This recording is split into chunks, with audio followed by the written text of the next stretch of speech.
Hello అండి, welcome to my channel. ఈరోజు మన రెసిపీ వచ్చేసి సింపుల్గా చేసుకునే పెరుగు పచ్చడి. చాలా సింపుల్గా చేసుకోవచ్చు. మన ఇంట్లో కూరగాయలు ఏమీ లేనప్పుడు లేదా పెరుగు ఎక్కువగా ఉన్నప్పుడు ఇలా ఒకసారి ట్రై చేయండి. చాలా బాగుంటుంది టేస్ట్ అయితే. అలాగే ఫస్ట్ టైం చూస్తుంటే ప్లీజ్ సబ్స్క్రైబ్. ఇప్పుడు ఎలా చేసుకోవాలి ఏంటి అనేది అయితే చూసేద్దాము.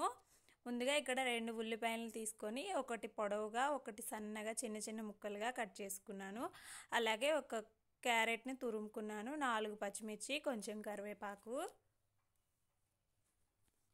ఇప్పుడు మనం కట్ చేసిన ముక్కల్ని పక్కన పెట్టేసుకొని మనం పెరుగు పచ్చడి కోసం తీసుకున్న పెరుగులో రుచికి సరిపడా సాల్ట్, కొంచెం పసుపు వేసుకొని సాల్ట్ పసుపు కలిసేలాగా అయితే కలిపేసుకుందాము.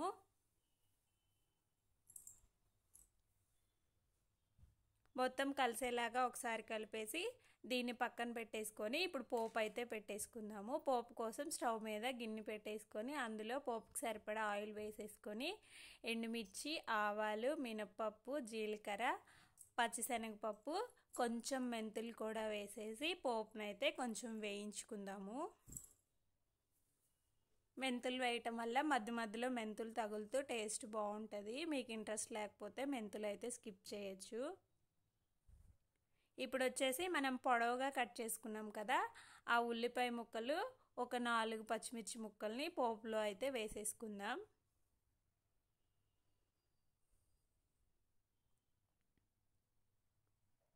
పోపులో వేసేసుకొని ఉల్లిపాయ పచ్చిమిర్చి మంచిగా వేగేంత వరకు వేయించుకుందాము.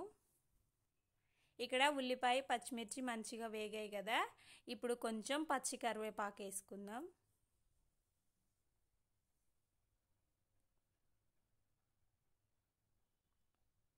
కరివేపాకు కూడా వేసుకొని చివరిగా వచ్చేసి మనం తురుము పెట్టుకున్నాం కదా క్యారెట్ తురుము, దాన్ని అయితే వేసేసుకుందాము. క్యారెట్ తురుము ఫస్ట్లో వేస్తే ఎక్కువ వేగుతుంది కదా, అలా ఏం అవసరం లేదు. జస్ట్ చివరిలో వేసేసి 1 నిమిషం పాటు కలిపి స్టవ్ కట్టేసుకోవడమే. క్యారెట్ తురుము ఇలా కొంచెం పచ్చి పచ్చిగా ఉంటేనే టేస్ట్ బాగుంటుంది.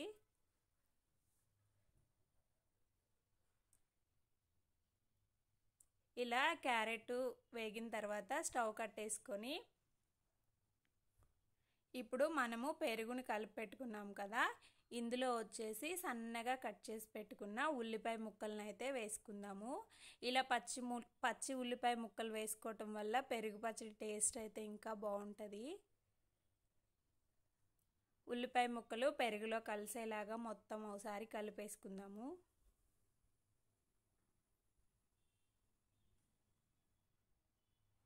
ఈ పెరుగు ప్లేస్లో మీరు కావాలంటే మజ్జిగ అయినా తీసుకోవచ్చు.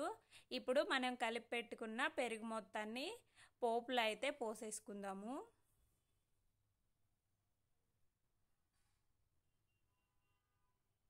ఇలా మొత్తాన్ని పోపులో పోసేసుకొని సాల్ట్ ఒకసారి చెక్ చేసుకొని కావాలి అంటే సాల్ట్ కూడా వేసుకొని పైనుంచి కొత్తిమీర వేసేసుకుంటే టేస్టీగా పెరుగు పచ్చడి అయితే రెడీ. నచ్చితే like, share, comment, subscribe. Next వీడియోలో మళ్ళీ కలుసుకుందాం. Thank you for watching.